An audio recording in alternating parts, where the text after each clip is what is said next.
everyone. Hello, I can think that we can slowly start with the program. Welcome to our welcome day for international degree students.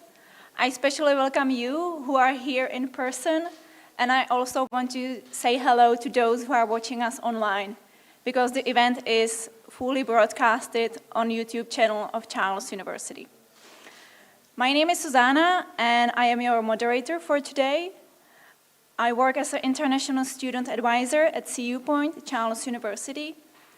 And the event is organized by CU Point and also by Student Affairs Department of Directorate of Charles University. I am here together with my colleagues, with Marie, Bohu, Teresa, and Lukáš, and I believe that I can say that we are the heart of the Welcome Day. And together with us, there are also students of Charles University. You can recognize them because they are wearing a name tag. So if you have any questions, please feel free to stop them and ask them, or you can even chat with them if you want to talk about the life at Charles University. Before we start with the program, I want to guide you through the event and through the organization. For the first time, we are meeting in Campus Hybernská. To those who are watching us online, I can say that we are located in the center of Prague. We are in the complex of buildings. Part of them, they are owned by Charles University. And as you can see, the look is quite industrial. There are many rooms where you can take part in seminars or different meetings, and there is also a cafe outside. This year we organized Welcome Day for the 4th time, but I can tell you it's different every year, completely different, but the goal remains the same. We want to gather all the international students, the newcomers who are coming to Charles University, and we want to welcome you here to give you information about the services that Charles University offers, and we also wanted to give you a chance to meet each other and have a good time. Now I would like to guide you through the program. We will start by the welcome of one of our vice rectors that I will welcome soon. After that, you can look forward to the presentation about the university and the services that are offered to international students. The presentation will be made by my 2 colleagues. Then we will have a short break, and then the program has 2 parts. If you are a bachelor or master student, you can remain here, and we will focus on managing the transition when you are coming to a new country, and you will also have a chance to learn some basic Czech. And if you are a PhD student, we will ask you to go to the different building where there is a special program prepared for you focusing on PhD and doctoral studies at Charles University. After that, we've prepared for you some light refreshments. And you will have a chance to talk each other, and we also prepared student talks when we will be sharing stories and experiences with our international students. The 3rd part is only it's not broadcasted, so our viewers online, they can only see the 1st and 2nd part of our program.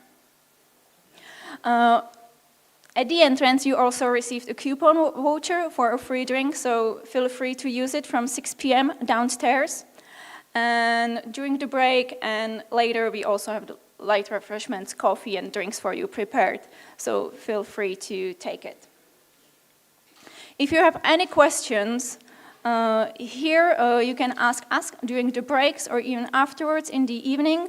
To those who are watching us online, you can use the chat function on YouTube channel, and our colleague will get back to you and answer all your questions. Now some important information, especially for those who are here. I would like to kindly ask you to wear a respirator if you are not drinking or eating. Toilets, they are located outside. If you walk from this building and turn left, you will find them there. And also, you received a wristband, so please keep it on you for the whole event, as we know that you already registered and we know that, that you are here and everything is fine. And before we start, there's one last thing. I would like to inform you that we prepared something special for you. You should definitely follow Charles University on social media, and we prepared a giveaway for you on Instagram, on Facebook. You can win CU merchandise. We will select the winners tomorrow, so the event is valid for today. So please, if you want to get any presents, you are welcome to join and win something from Charles University.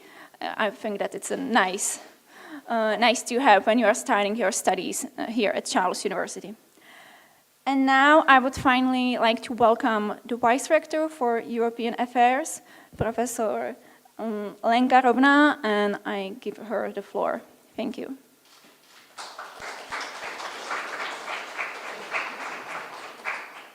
Thank you very much.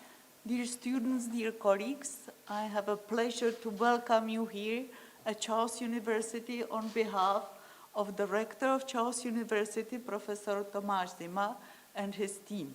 Currently, the Rector and my colleagues, Vice Rectors, Professors, and many colleagues are in Carolinum, in the main building, where is Dr. Honoris Causa celebration of Professor Kreuzlich, who is the Dean of the Medical Faculty from Heidelberg.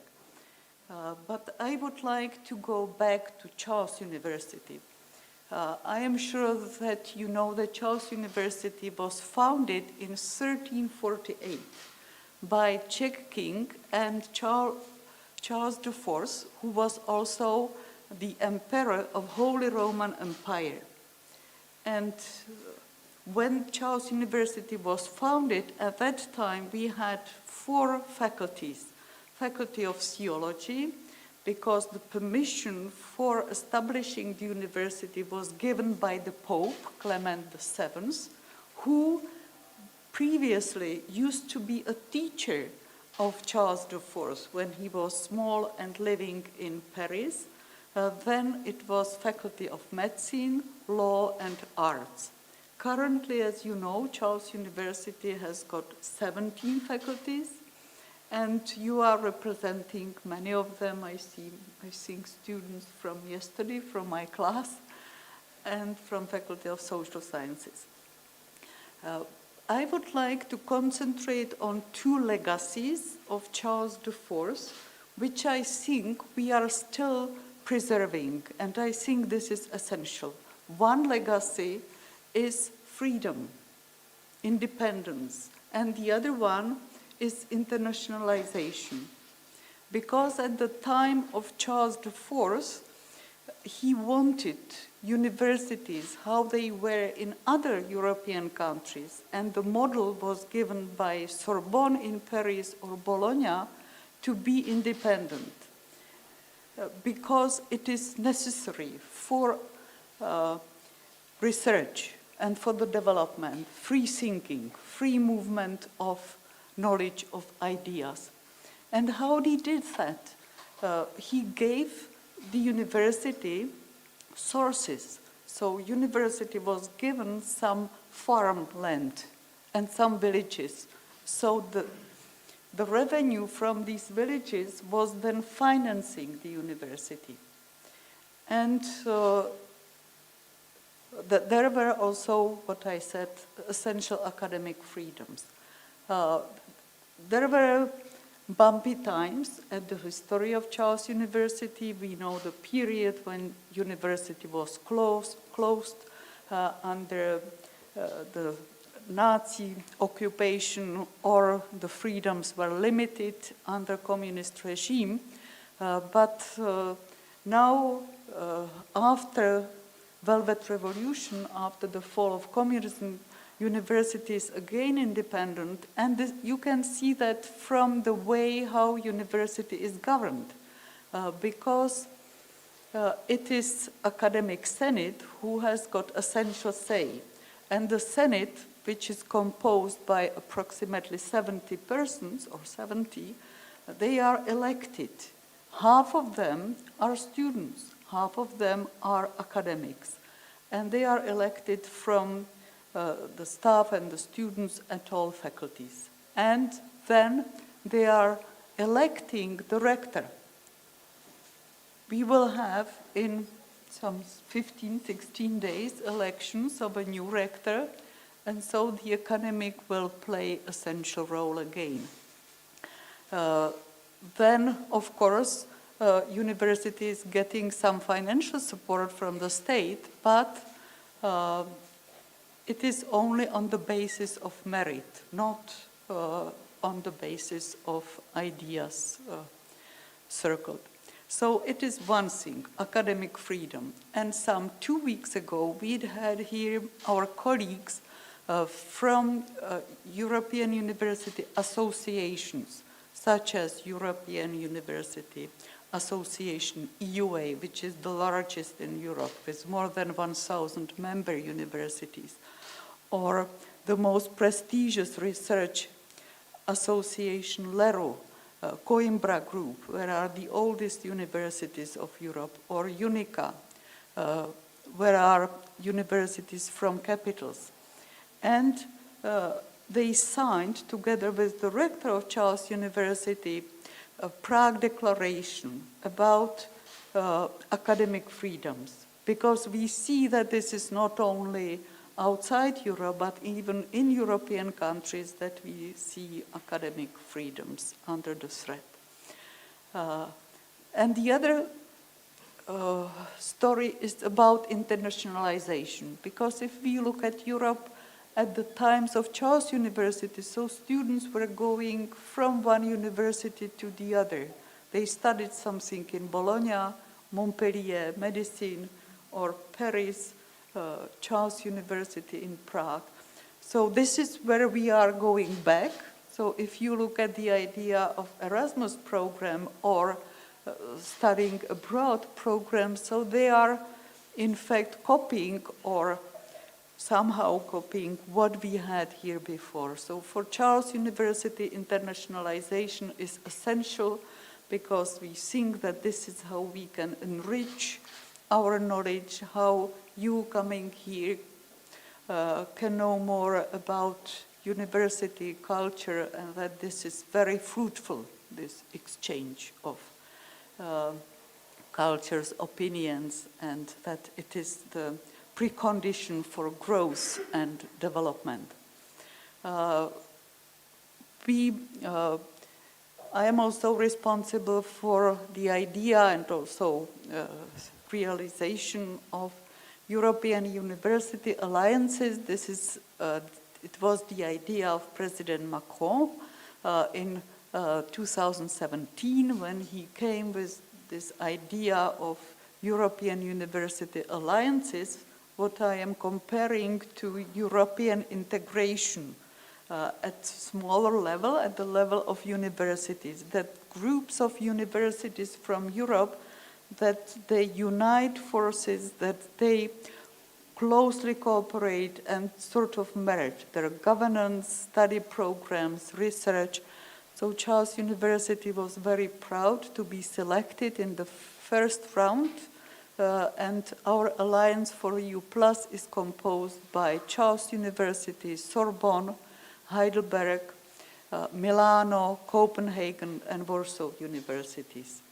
But it doesn't mean that we are not going to cooperate with others, because we have many other cooperations, like it was on Monday that there was a gathering of Central Union or project for Central European universities. So we had here colleagues from Vienna, Humboldt, Warsaw universities in Prague. So we are very happy to have here also degree students, like European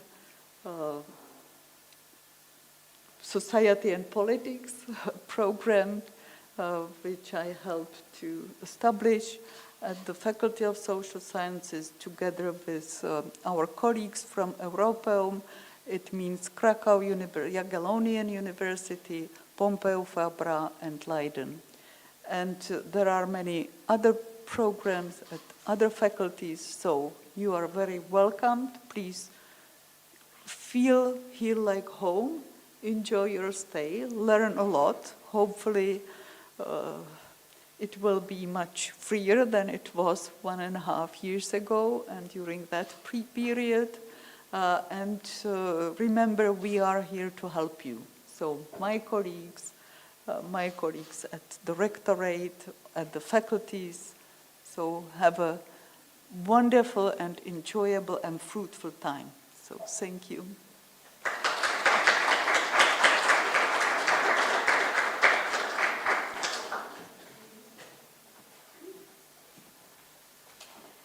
Hello. Yes, I would like to thank Mrs. Rovna, the Vice Rector for European Affairs, for the kind words and for the introduction and for her time. Welcome also from our side. My name is Marie, and this is my colleague Bohu. We work together with Zuzka at CU Point, which is one of the departments at the Rectorate. And we have prepared a presentation focusing on Charles University, an introduction, how the university works, and also what services are offered to international students. We, all three of us, work as international student advisors, and we also answer all questions which we receive at the email address info@cuni.cz, so we serve as the first contact point for international students. Maybe we have also been in touch by phone or by email with some of you, and we will be happy to help you anytime you have any questions, and feel free to contact us anytime. We all were international students in the past as well, so we are co-mates as well. We know how it feels when you're abroad as well. We will talk about that a little bit later as well. Just a few words about the university. Mrs. Rovna already talked about these facts. You also probably know some of these when you were researching about the university or when you were reading about it. Charles University is the oldest university in Central Europe. We are also the biggest university in the Czech Republic. The university itself was founded in the 14th century by the King Charles IV. If you know Prague, if you have been here already for some time, you probably know we also have Charles Bridge, Charles Square, Charles Street, and other places named after the King Charles IV. We are a public university. And if you decide to study in Czech, the studies are free of charge, no matter which country you come from. What is an important thing is that we don't have one central campus, which might be different from, for example, American universities, because we have so many students that we're just not able to fit them into one place. But our faculties and other buildings are located not only in Prague, not only in the capital city, but also in Pilsen and in Hradec Králové, where we have 3 of our faculties. That also means that our canteens and dorms are not in one place, but they are spread around the city as well. We are also the largest and the best performing research institution in the Czech Republic, and we are proud that thanks to our staff, alumni, and students, we are ranked among the top 2% of universities worldwide. We are a traditional university with a long history and with many traditions. At the same time, we try to be modern, dynamic, and cosmopolitan. And this is thanks to also you, thanks to our students. On the right side, on the picture, you can see the Great Hall, the Magna Aula, as we call it in Latin. Here, all students attend a matriculation ceremony in the beginning of their studies. And then at the end of their master's studies or PhD studies, they receive their diplomas here. It's a very beautiful space, very traditional. On the left side, you can see the king, Charles IV, his statue. And also during the fall semester, we will be organizing some guided tours to this great hall, so you will have a chance to see it in more detail and hear some more history about the university. As was already mentioned, Charles University has 17 faculties, including 5 medical faculties, which is quite rare among universities. And there's also several other institutes. We will also talk about the difference between the rectorate and the faculties, just so you understand how the university works. Originally, when the university was established, there were 4 faculties focusing on liberal arts, law, medicine, and theology. Nowadays, we have almost 50,000 students, And out of those, around 10,000 are international students coming from around 130 countries, which we are very proud of, and we are happy to have such a big international student community here. We are also very popular among exchange students and Erasmus students, since of course Prague is a very nice destination and Charles University offers many, many study programs. We also have around 8,000 graduates every year, and we welcome 1,000 new students every year studying in our foreign taught study programs. And currently we offer over 200 English taught study programs. I already mentioned the difference between the rectorate and the faculties, so just for you to know, the rectorate is the central body of the university. On the right side you can see the main entrance to the university. That's the old part where the rector also has his seat. The rector, his office is in this building, and also we have vice rectors at the rectorate. As you heard, in a few weeks there will be elections and we will have a new rector. We also have the 17 faculties. You all study at one of the faculties, and each of the faculties is headed by a dean, and then there are vice deans. If you're going to need something related to your stay here, to your studies, you can always ask at the Student Affairs Department at your home faculty, or also the rectorate, or also the international office at your home faculty, who will be able to guide you. There are also several other departments and institutes such as like dormitories, canteens, libraries, and so on. And let me say a few words about Prague, because Prague is a very beautiful historical city full of sites. You may see on the first picture the old town hall, the old square with the famous Our Lady Before Teen Church. The next picture shows the bridges across the river Vltava, and the last picture is the Prague Castle viewed from Charles Bridge, named after, surprisingly, Charles IV. And the bridge was founded very not later than the university in 1357. Prague is UNESCO World Heritage Site, and besides historical sites and monuments, it's also a very vivid, modern, international city. There are a lot of international companies which offer great jobs opportunities. There are also a lot of English-speaking people, especially if you ask the younger generation. And I would say that we have an excellent public transportation system. So even at night, you can get from one place to another using the metro, the subway, or using the trams, buses, and even the funicular. We have quite affordable living costs, especially when it comes to students. You, as a student, students have special discounts, for example, for museums, galleries, castles. You have also discounts at shops. So make sure you present your student ID card or ask about student discounts when visiting some cultural institutions or shops. And I would also say that we have a very great research and innovative technologies, because Prague is not home only to Charles University, but also to other public universities. We will speak about it later. And it's home to 14 of the 17 Charles University faculties. Oops, sorry. Here you can see the overview of the 14 faculties located in Prague. You may see that we do not have one campus. The faculties are spread around the city. Some of them are located close to the Vltava River in the heart of Prague. And we have 3 faculties of medicine here in Prague. We have also faculties of humanities, law, education. We have faculty of physical education and sports. We have faculty of mathematics and physics, and some more. And I would like to ask you if you could raise your hand if there is someone from Pilsen, because it's another city which is also home to Charles University. No one? So perhaps someone is watching us from the stream, and someone from Pilsen may have already known that Pilsen is a very beautiful historical city with Renaissance town hall, cathedral, and it's also home to the Faculty of Medicine in Pilsen and the fairly new biomedical center founded in 2014. The biomedical center focuses on replacement of organs, and it's very, very well known. It's very student-friendly. and it is home to the world-famous beer Pilsner Urquell.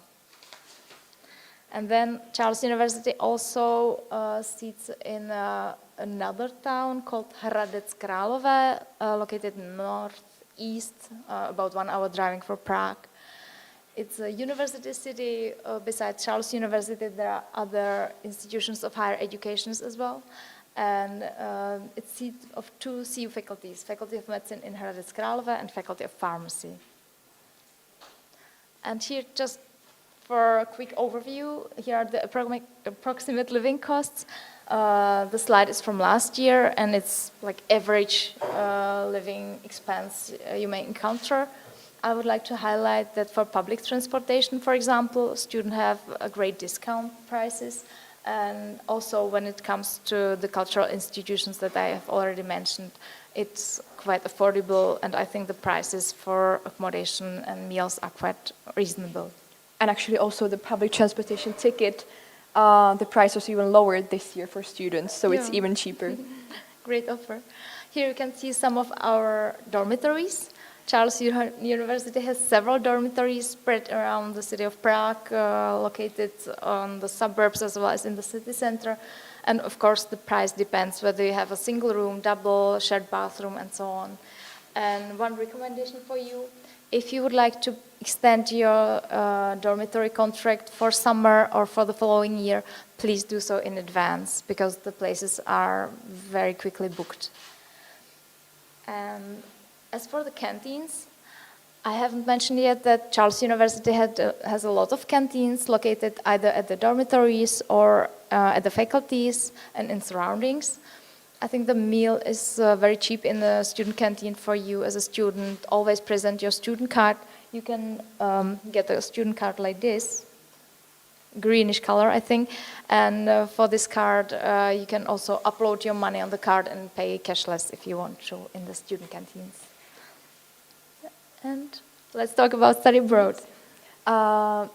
We know that you're probably new in the country, everything is new, but we would also like to talk about study abroad opportunities for you as students can go abroad. Both me and Bohu and also Zuzka went to study abroad. I went for Erasmus to Germany and then to the United States. So there's really many options for you. If you decide in a few years to go study abroad, you can as well. One of the most popular options is Erasmus, which is within the European Union, and you get some scholarship for that.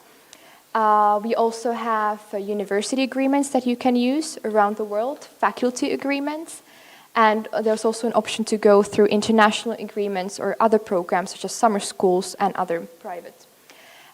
There's really a lot of options. Just don't be afraid to ask. You just need to be able to prepare on time and know where you want to go and what you want to do.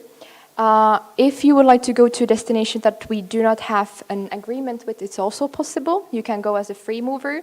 It's a lot more paperwork, but it's possible as well. So we would like to motivate you to go study abroad, even if you're our international student. Here you can just see an overview of the inter-university cooperations that we have currently. As you can see, we have agreements with prestigious universities all around the world, and it's also possible to get some financial support from the university if you decide to study abroad. As I said, one of the most popular options is Erasmus+, where you get a monthly scholarship as well. You can also use, for example, the mobility fund. So don't be afraid to try this. If you would like to go abroad in a few years, don't be afraid to ask the International Relations Office at your home faculty. I would like to mention also the project of Study in Prague.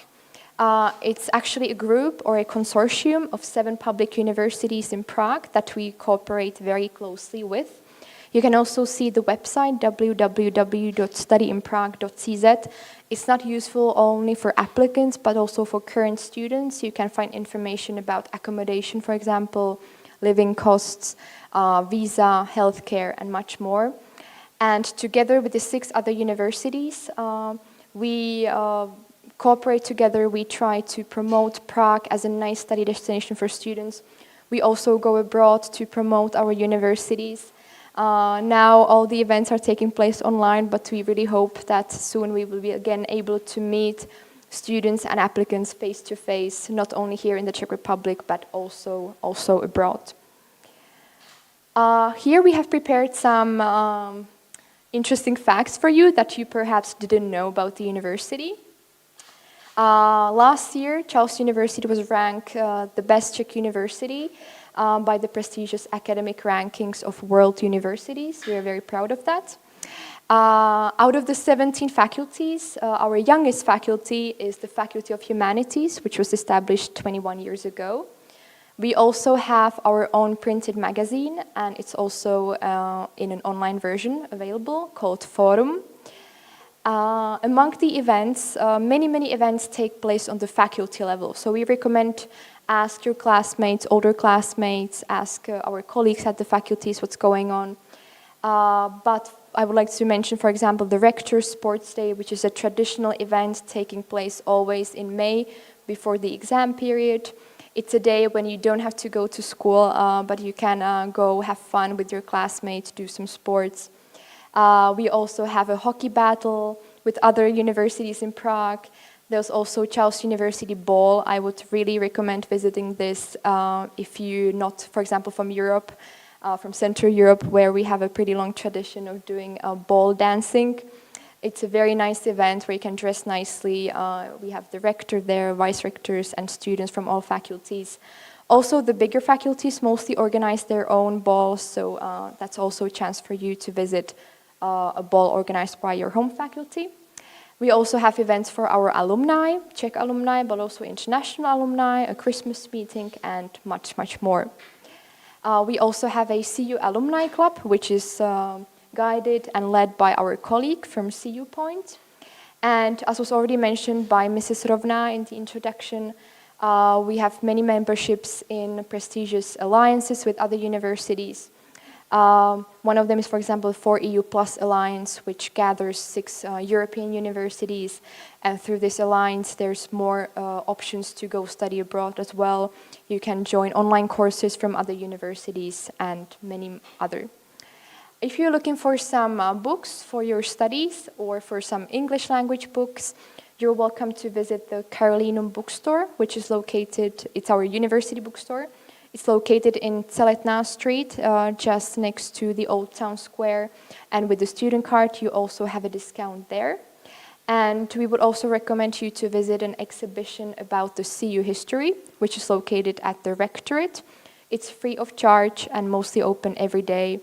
And it's quite interesting for you if you're interested in history, how the university looked like before, and it's just nice to learn something new, also for us Czechs, for example. We also offer some courses for the public, and I would also like to mention the Junior University, which is a university intended for high school students. So for those who plan to go to university in the future, but for example, they don't know yet what they want to study. So we also offer this trial university for the younger years, younger kids. We also have a studio developing computer games, which is called Charles Games.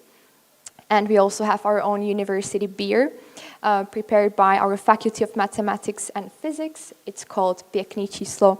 So if you come across it, give it a try as well. We tend to say that beer is almost as cheap as water in the Czech Republic, so maybe that's why the Faculty of Mathematics and Physics created its brand new product. Let me say a few words about CU Point, where we work. It's the Center for Information Services, Counseling and Social Services, and we have 4 departments. The Information Services, where we work, both. The Karolina Center, we pronounce it Karolina, it's also named after Charles IV. This center offers services for students with special needs, it offers counseling, and I will speak about it a little bit later. We also have office for employees and graduates and several card service centers, not only in Prague, but also in Plzeň and Hradec Králové. You will get this presentation later, so in the presentation you will have links to all the necessary services, centers and information. Here are our contacts. If you need anything concerning Charles University and your studies, feel free to call us at our telephone number or send us an email at info@cuni.cz.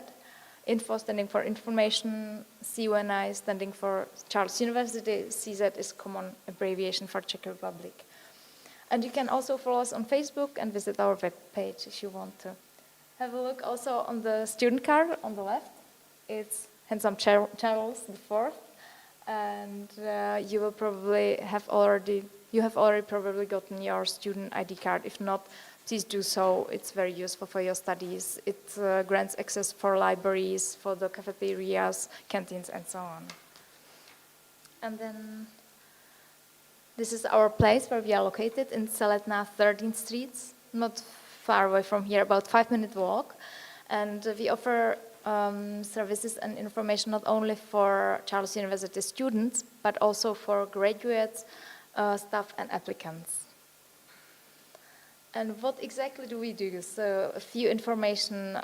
We participate in study abroad fairs, in inland fairs in the Czech Republic. We offer various courses and events, and we also promote some CU brochures that we create, and we cooperate on CU website. We also issue newsletter, which my colleague will talk about. And we participate in the Study in Prague project that was already mentioned. As I said, we offer counseling services, services for students with special needs. We have a special designated staff welcome center and also CU Alumni Club, which you are invited to join if you are PhD students, for example. And we have university online shop, which you may visit, or you may also visit the Karlova bookstore, where you can get some of our Charles University souvenirs and products. And about the counseling services, if you need anything concerning psychological, social, legal, or career counseling help, feel free to contact the Karlova Center. Here's their email, and you can also contact us, and we will forward your email and inquiries to our colleagues. They offer also support group in English. They offer services of psychologists, of specialists, coaches, and they also offer support for students and applicants with special needs, as well as social economically disadvantaged students. And all of the services are free of charge for you, so don't hesitate to contact us if you need any help during your studies. And counseling is available in English as well, but we recommend booking the appointments prior in advance, because you may not get an appointment as for tomorrow, for example. Please do so in advance. And let's talk about our events a little bit more. When it comes to events for international students, the three of us with Zuzka issue a newsletter for international students. It's sent 3 times every semester for you who are registered in our English taught study programs, or mainly English taught study programs. So you should receive it automatically. If not for some reason, just get in touch with us. We try to inform you about the events we prepare or some news at the university. Sometimes, because the university is very large, we try to have an overview what's going on, But as we work at the rectorate, we really try to inform you about not only our events, but also some interesting news and so on. One of the events we do is the Welcome Day, which we are now as well. We also we're going to prepare an integration course, Welcome to the Czech Republic. I will talk about that a little bit later. We also do culture events, sports events, seminars, webinars. Due to COVID, we had to do basically all events online last year, but we really hope we can get back to normal as soon as possible and meet students also in person. We also do some tours to interesting places and locations, and we try to do something for everyone, so soft skills courses, sports courses, and others. We also cooperate with our international students advisors, who also help us with the organization of these events. These are just some of the upcoming events for the winter semester that you will also receive information in the newsletter. As Bohu said earlier, you will receive the presentation with the link, so don't worry. The 3 closest events we are preparing is a running event for all. Don't worry, even if you're a beginner, it's fine. You can join us. We will be happy if you decide to join and come.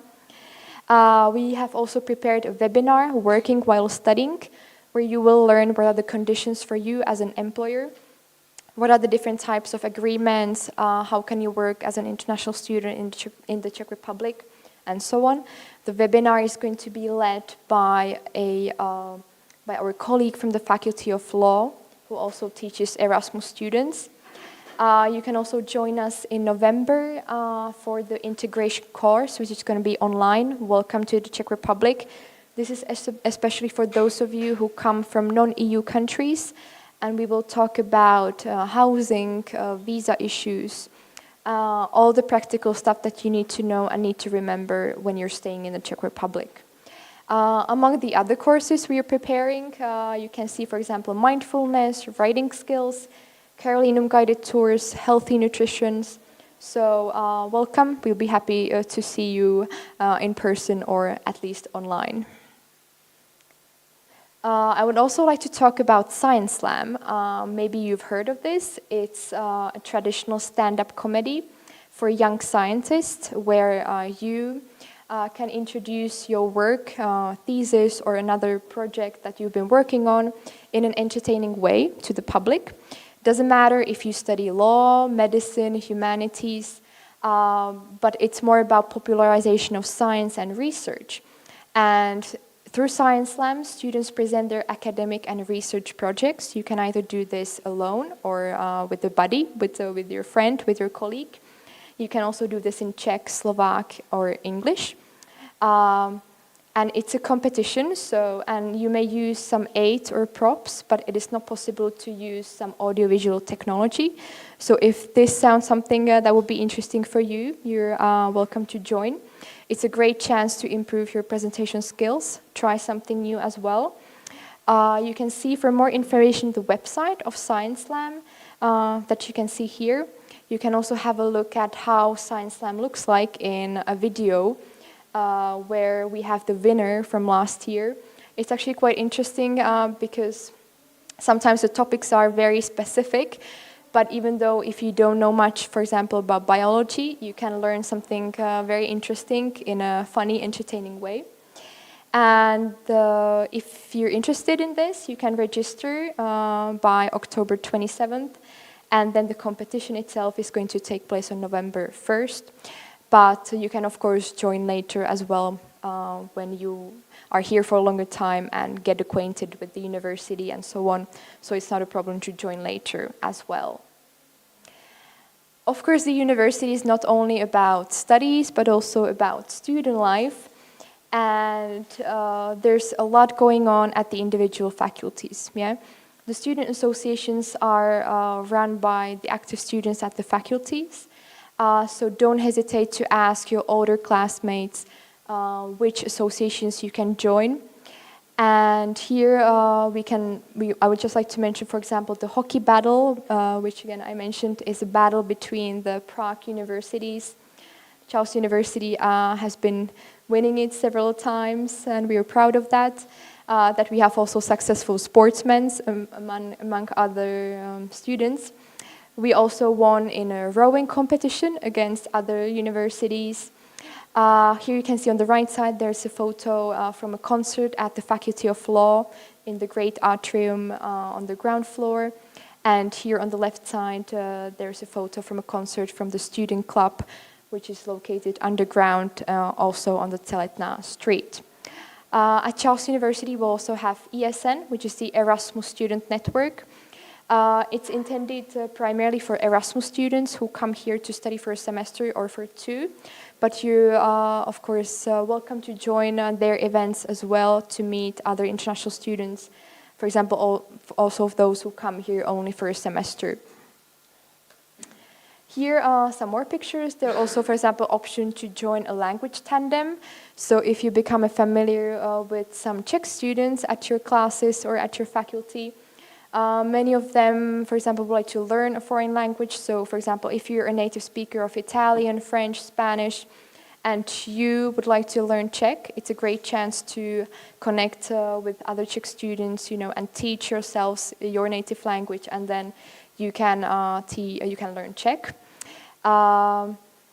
There's so much going on, at the university all the time, but we also recommend you to maybe join some expats group on Facebook, follow social media, and so on, as there's really a lot going on all the time. We will also share some tips at the end of the presentation for you. It's quite a lot of information, right? But there are a few more. First, about Charles University. The academic year starts on October 1st or the following days if it's a weekend. And it's divided into 2 terms, the winter and the summer term. And after each term, you have about 6 weeks exam period that may be extended according to the faculties. And then in July and August, we have summer break. And after that, in September, we usually also have extended exam period. Public holidays in the Czech Republic are quite famous. We have a lot of public holidays. We celebrate Easter, we celebrate Christmas. We also have, for historical reasons, May 1st and 8th, and July 5th and 6th. And we have Czech Statehood Day on September 28th. Now we will have Independence Statehood Day on October 28th, and Struggle for Freedom and Democracy on November 17th. I haven't mentioned yet the student information system. So if you would like to sign up for your courses, if you would like to contact some of your teachers or professors, and if you would like to also submit your thesis, bachelor, master, or dissertation, you will do this through the student information system.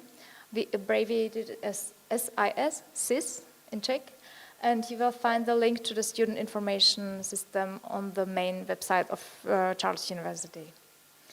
I've already spoken about student cards.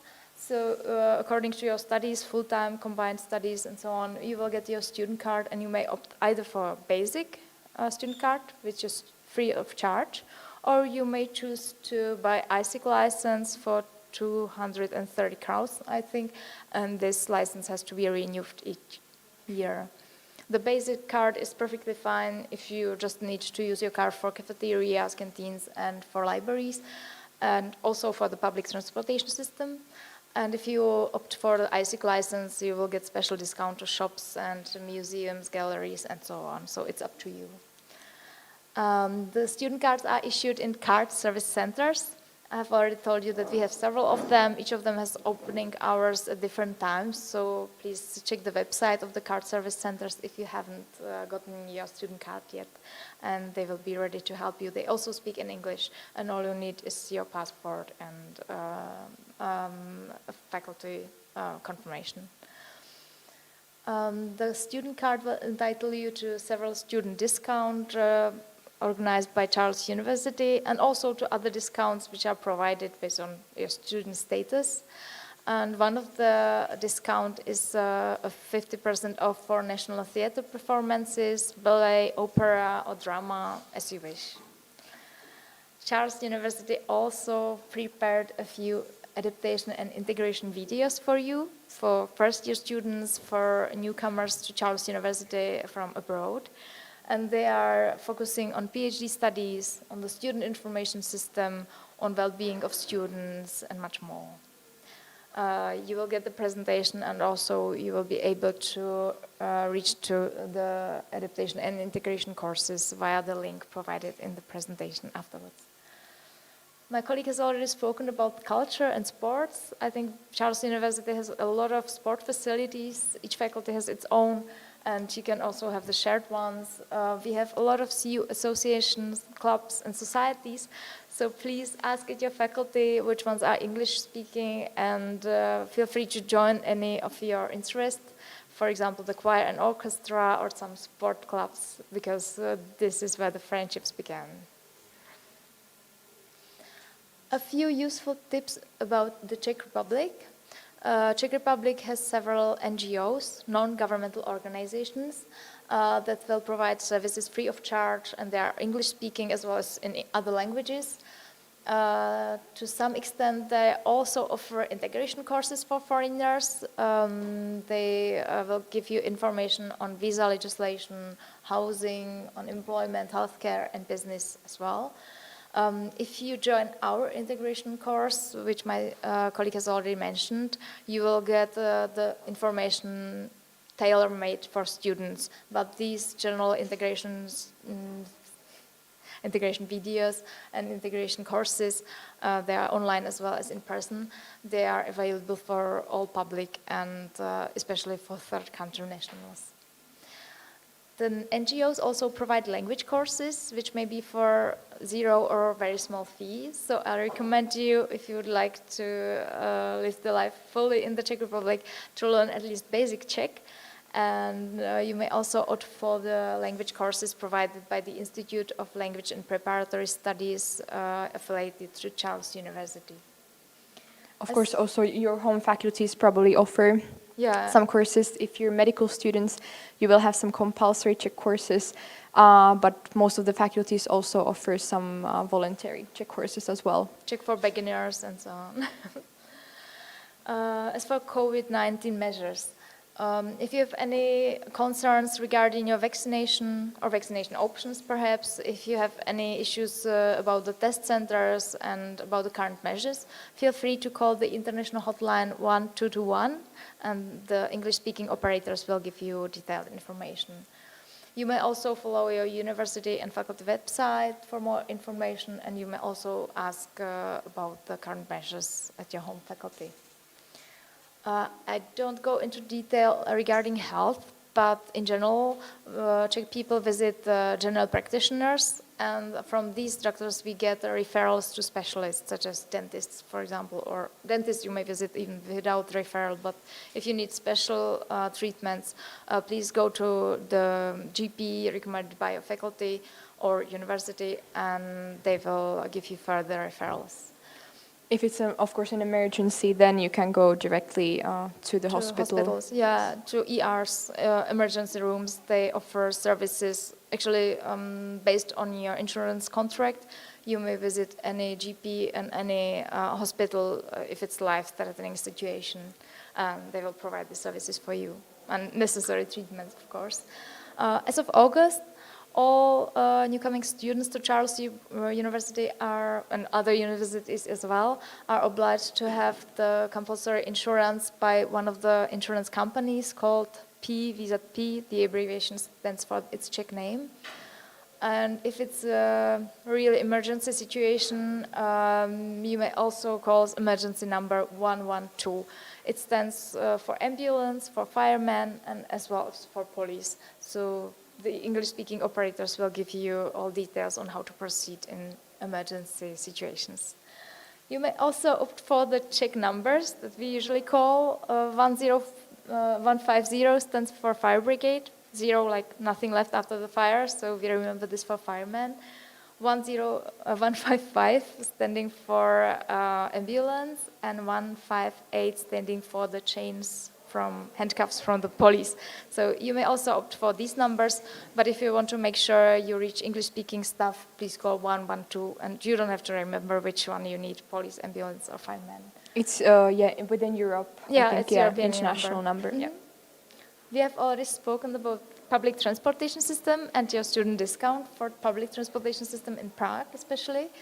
I would like to add that public transportation system also covers ferries across the Vltava River, the small boats, and cable car to Petřín Hill, the famous lookout tower that copies Eiffel Tower in Paris.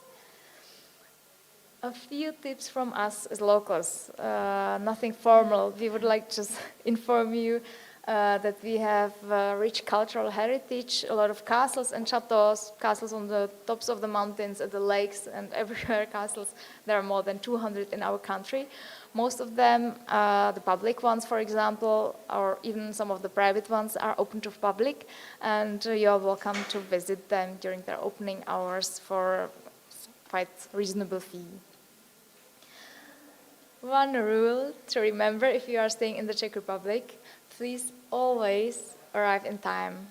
I was late for my wedding, I admit, but you should definitely arrive in time for courses and especially for your exams, because if you miss the exam, you won't be probably allowed to pass the exam at another time. Yeah, basically, if something starts at 9:30, if your exam is at 9:30, you really should be there on time. Of course, sometimes, something happens that you just cannot do something with it. But really, if you're supposed to be somewhere at a certain time, it really means the time. A rule for escalators, a funny one. If you go on escalator, if you are using one, please stand on the right, because on the left there are walking people up and down, and you don't want to bother them. So please follow this rule if you are using public transportation system, for example. And one more for the COVID measurements. In general, we have to wear masks or respirators, in particular when using public transportation, and we also have to wear respirators in shops, for example, and so indoor spaces. Czech people are very famous for its ironic and sarcastic sense of humor. So at the first sight, you may feel that Czech people are unfriendly or perhaps unhelpful, but if you get to know them, if you make friends with them, you will definitely find out that they're very friendly and very helpful, and I think that the friendships will last for a very long time. As for polite forms, I don't go into detail, but the Czech language has a special polite form for addressing people who are high in the hierarchy. In general, if you write an email to a teacher or professor, please use the last name, like dear Mrs. Nováková. We do not, or dear Professor James, we do not say the I didn't say James in in the right context. If you address professors or teachers, please use always the last name, because it's unpolite to say just dear Helena. So Unless the professor or the teacher says you can call him by his or her first name, but for example, at language courses or so, if it's unfamiliar environment, you may do so. But usually we use the polite form. And one more funny rule: we have a house shoes phenomenon. If you visit some Czech people, it's very polite to take off your shoes if you go inside. But it's a funny one, and if you do not like to do so, it's up to you. It's just funny. I will continue with some more tips from us, from locals. During our free time, we love to go out with our dogs. Many Czech people have dogs at home. We also have often cottages where we like to spend the weekends or the whole summer even. And we love mushroom picking. Especially now in the fall, we go to the forest and pick mushrooms and then do perhaps some soup for them, which we really like. When it comes to typical food, if you've been here for some time, you've probably noticed that Czech cuisine is quite meat-based, quite heavy. But there's also many options for vegetarians or vegans. You will probably try, or you have already tried, like svíčková or řízek or other typical dishes that you may find in almost every restaurant. Also, we like, for example, when we go for lunch, we like to have a smažený sír, which is smažák, the fried cheese. Not very healthy, but once a time. Very good. Okay, yeah. We would also recommend, for example, trying dumplings, especially those filled with fruit, like blueberry dumplings. Very delicious. Also, don't wonder if you go and have a lunch with someone, with your colleague, with someone. It's quite common to have a small beer or a bigger beer also for lunch. When it comes to sports, I would say that we're really football and hockey fans and lovers. When there's the World Championship, really everyone watches it, especially I would say ice hockey. One of the famous wins we had was in 1999 in Nagano that we're still very proud of. So we love to watch ice hockey especially, and also football. We also like to do sports in general. Especially from my side, I would recommend, for example, to join with your Czech friends, Czech classmates, and do a canoeing trip on one of the rivers we have. It's very, very beautiful. For example, if you decide to do a canoeing trip on the Vltava River, you can also visit, for example, the Český Krumlov, the UNESCO city. It's very nice, and you're gonna have a lot of fun. There's also many other options, such as hiking. We also go often during the weekends. We do some trips. For example, you can hike to some castles or anywhere else. And when it comes to culture, we in general love music and festivals. There's really something for everyone. There's a lot of events, especially during the summer. There's classical music, rock music, really a lot. And I would, for example, recommend Karlovy Vary International Film Festival if you like movies, documents, and so on. This year, for example, Johnny Depp visited the festival, which was it's located in the city of Karlovy Vary, about 1-2 hours from Prague as well. So really, something for everyone, especially during the summer, so much going on. If you would like to hear any tips, we would be happy to share them with you. Last but not least, we would like to recommend you to learn some basic Czech, just for you to be easier to speak with someone in the store, or if you need to order something in a restaurant. And also, do not be afraid to try new things in general. Yeah, we know it can be very difficult. You're in a foreign country, everything is new. You might be here alone, but don't be afraid to ask for help. But at the same time, don't be afraid to talk to the people you don't know.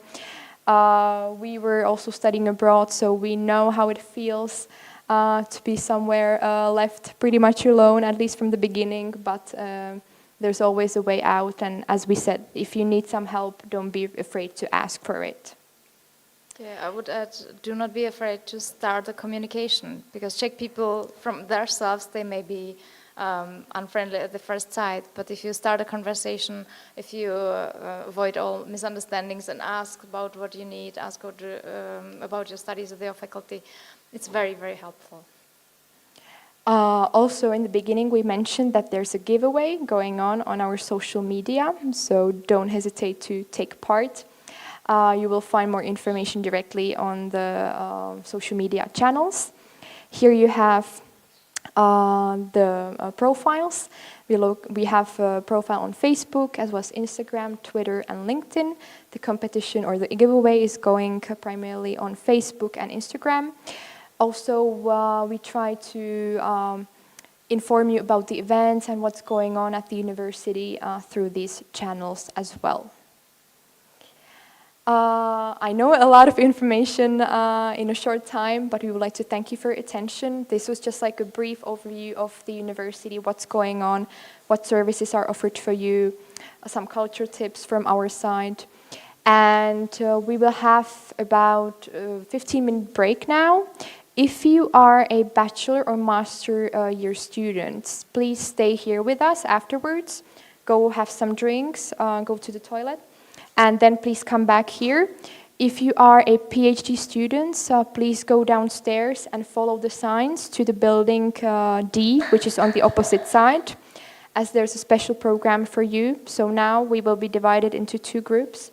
Those watching us online who would like to join the PhD session, don't remember to switch to the other stream. And thank you for your attention, and we will see you soon. Thank you. We hope to see you at our events. Yeah.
Hello, everyone.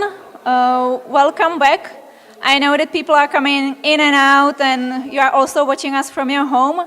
But I would like to welcome you for the second part of our Welcome Day for international degree students. And I hope that you will also enjoy the upcoming parts. Here in this room, in this channel, we prepared 2 sessions for you for upcoming probably 1 hour and a half. First, we will be talking about managing the transitions, because you are newcomers to the Czech Republic, to Czech culture, and maybe you have experienced a culture shock, maybe it might be even coming. So we want to talk about that and how you can manage it and what can help you. And afterwards, we prepared a basic Czech lesson, so you can learn some basic phrases, how to say hello, how the Czech language works, and you will have an overview of that with our lecture. So now it's my pleasure to welcome Petra Key, who will be presenting Managing Transitions. Enjoy. Thank you. Thank you very much. Okay. All right, hello. Grab this. I like to walk when I speak, so I hope it won't be too difficult. I know that I have to walk so that the people who are watching us from home through their computers can see me as well. This is not going to be so much of a presentation, even though there will be some concepts presented, but I'd like to talk to you and I'd like to know what your experience is or has been so far. First of all, how long have you been to the Czech Republic? When did you arrive? Anybody? 2 days. Anybody longer? 2 weeks. 2 months? 2 months, okay. Super, so we have very different experience from 2 days up to 2 months. Now, even those who've been here very shortly, if somebody says Czech, what is the thing that springs to your mind? What beer? Okay, beer. What else? Trdelník.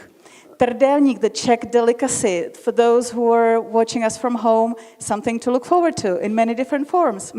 What else? Jaroslav Hašek, Czech writer. Czechoslovakia. What about Czechoslovakia? I love it. I was born in Czechoslovakia. What about Czechoslovakia? It's like a common stereotype, like from where I'm coming from Turkey. Most of the, let's say, middle-aged people and the older people don't know it's called Czech Republic right now. They still think that it's called Czechoslovakia. Oh, it's just been about 30 years, so, Yes, Czechoslovakia, no longer. Yes, what else?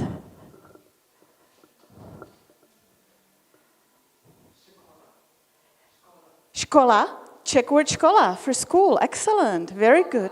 Oh, Škoda, sorry. What is Škoda? Car, yes. How does it translate into English? It's pity, shame, etc. No, it's just a coincidence because Mr. Škoda, who invented, or who actually started the company, it's a family name as well, but it's a laughingstock for foreigners that the most famous Czech car brand is called Pity. It's not a pity to own one. I have one and I'm very happy with it. Now, what are the positive impressions you have of the Czech Republic and Czechs? Let's start on a positive note. Do you have any positive impressions? Czech Republic is like old town, and old architecture is in a good combination with modern transport system and all these buildings, new buildings are pretty fit with old buildings right in the city center. How is it possible? I can describe it in the old style. This architecture combination is really in a good compose. Okay, so the answer has been the combination architectural of the beautiful old buildings with new modern architecture, with efficient public transportation. Everything works really well together. Anybody else? Anything that you consider positive about the Czech Republic and Czechs? Yes?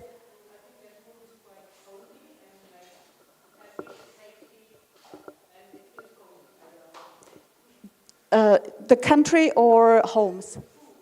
The food. Cozy food.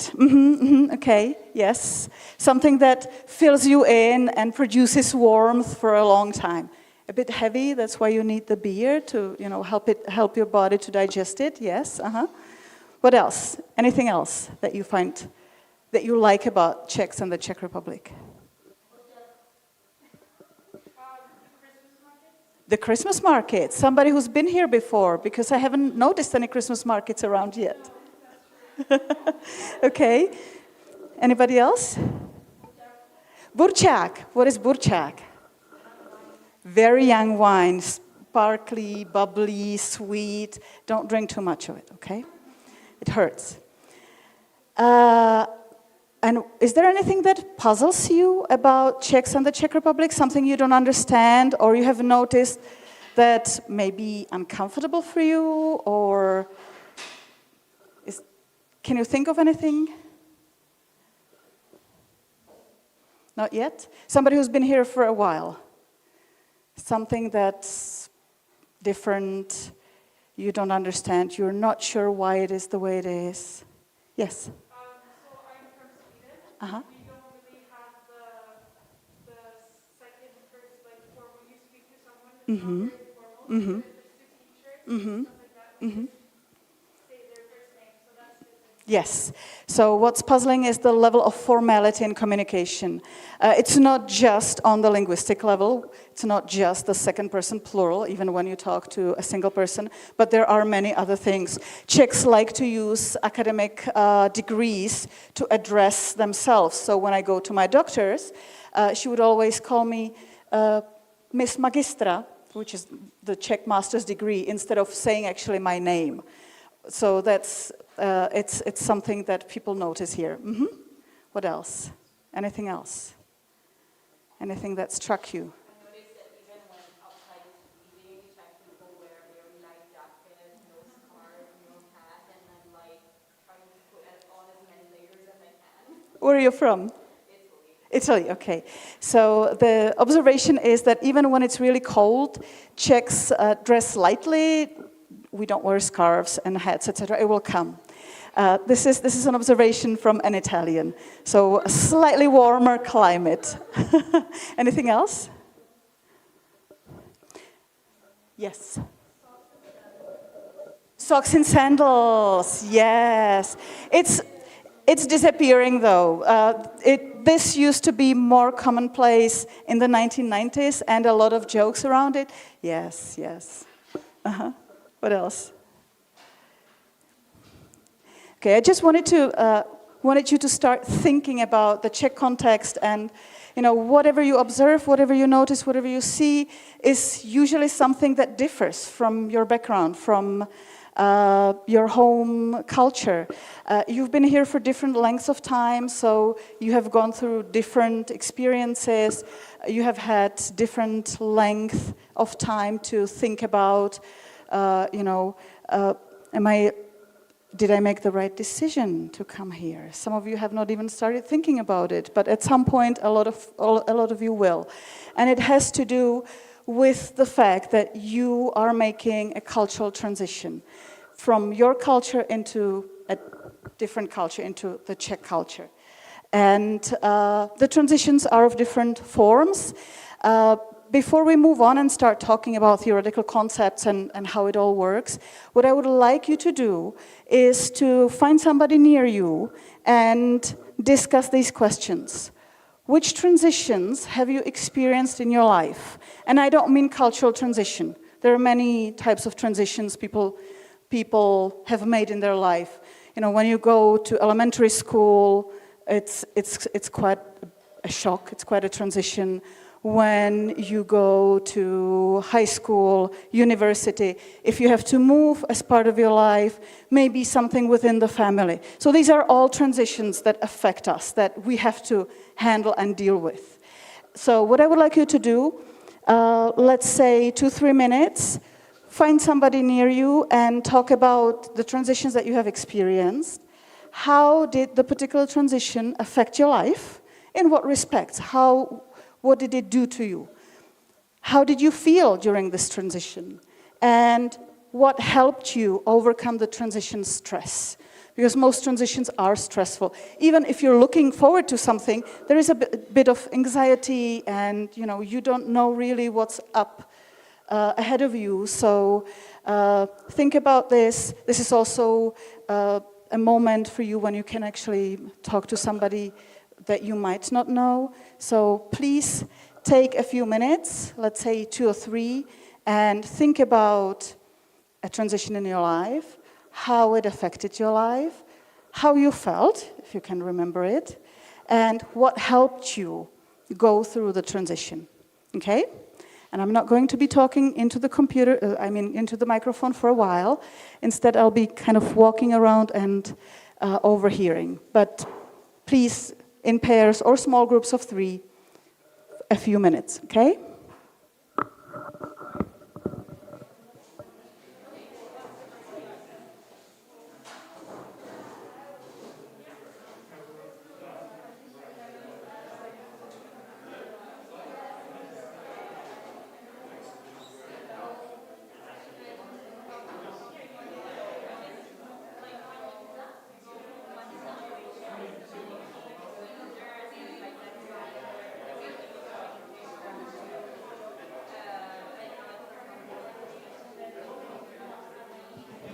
And for those who are watching us through your computers, you can think about this on your own.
How are we doing? I like the buzz. I'm glad that you're talking because that's important. It's important to talk and share. If I may interrupt you so we can move on, and I'm sure we'll have more time to discuss. So what transitions did you talk about? Give me some examples of the transitions. What transitions did you talk about? What was the transition for you? Anybody who's willing to share? Share only whatever you're comfortable sharing. Mm-hmm. Mm-hmm. Yes, yes.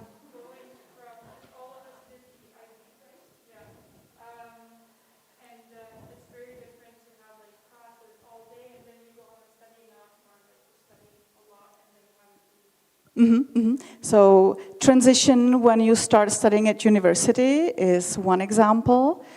Anything else? Any other transitions?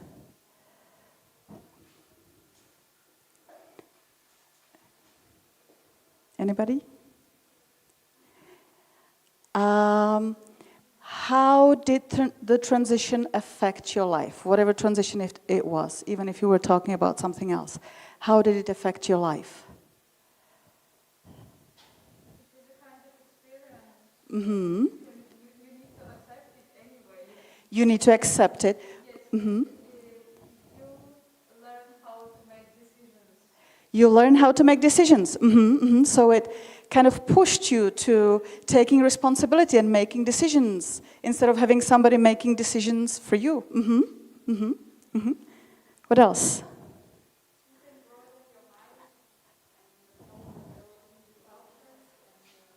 Mm-hmm, mm-hmm. You learn new things about other cultures, about yourself. Would we say that you learn things about yourself during a transition? Mm-hmm.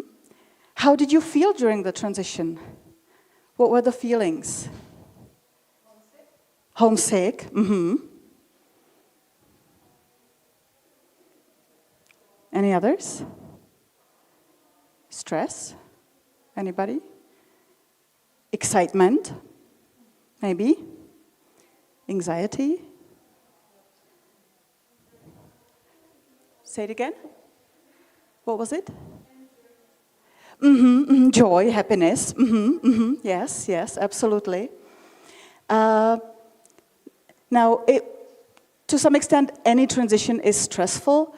What helped you overcome the stress? What did you do to not feel homesick or stressed or anxious? What helped you? Yes. New friends. Mm-hmm, mm-hmm. So finding new people, new friends to share your experience with. Mm-hmm. Mm-hmm. What else? We can talk about coping mechanisms also. You know, whenever you're in a stressful situation, everybody has a way to cope with the stress, to deal with the stress, to handle the stress. What are some of your coping mechanisms? Friends. It could be meeting new friends, meeting new people, focusing on new friends, sharing, but it could be also calling your old friends, talking to your parents. What else?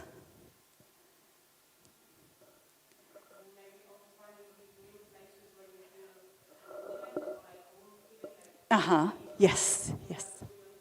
Yes, finding new places where you feel, which feel like home, or where you feel cozy, where you feel comfortable. Uh-huh, excellent. Uh-huh. What else? Doing sports. Mm-hmm. Yes, yes. Mm-hmm, mm-hmm, mm-hmm. Transferring the mental energy into physical energy, very important, yes. Mm-hmm. Yeah, so you see there are many different ways how to cope with stress, and everybody has their own. We'll look into that in a moment. Now, why are we talking about transitions other than you just experiencing one? You have probably heard of culture shock, and I imagine that you may have had lectures on culture shock or read about culture shock, maybe at your school, maybe as part of your preparation for coming into a different culture. Culture shock is something that, you know, it's a big buzzword. It has many different forms, and if you put it into Google or another search engine, you will find many different articles and explanations and many different curves that explain it. This is one of the simplest ones, which shows 4 stages. The honeymoon stage. What is the honeymoon stage? How would you understand a honeymoon stage? You receive a lot of interactions and very usually positive, like you went out of the airport and here everything is so pretty, beautiful, not the same as in my country, for example.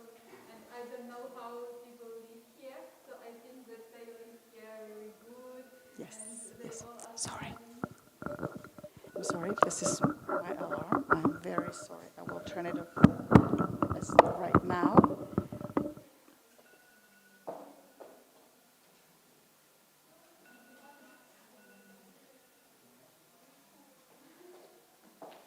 Sorry about it. I did turn off the ringer, but the alarm was on. Yes, honeymoon stage is when everything is new. You notice the beautiful things. You're enjoying your life. Everything is beautiful. You are discovering new things, meeting new people, new friends. There is not much stress. So that's the initial stage. And those of you who have been here for just a little while will probably be experiencing this as we speak. Then there is a slump down into hostility and frustration. How do you imagine that? Why does it happen and how?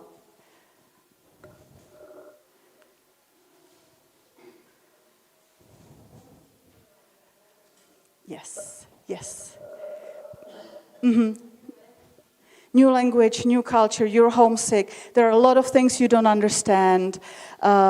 You become stressed with your work because even though you have studied it at a university, it may be quite different here and your expectations could be different.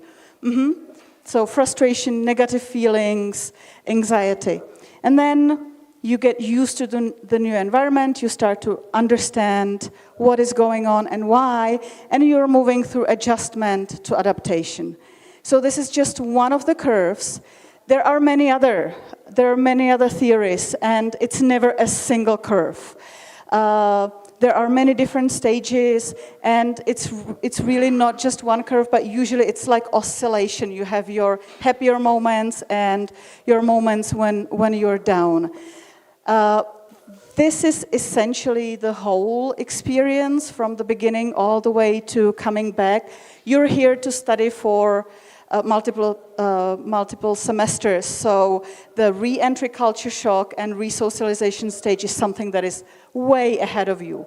But it's just important to know that there will be a reversed culture shock when you come back after your experience in a different culture, because you will have changed, the people at home will have changed, and you have different experiences, you will have different outlooks, different views of things. This is just a warning that's ahead of you in many months and possibly a few years. Now, this is the whole process, but let's go back to the transition. And when we were talking about the first question, how did you experience the transition? What did it do to you? Usually transitions affect one of these areas. Your routines, it will be probably different. You may have to get up earlier or you may get up later because your classes are on different schedule. Also, if your family is several time zones away, you may have to stay up till late at night to be able to talk to them, which will also throw your routine.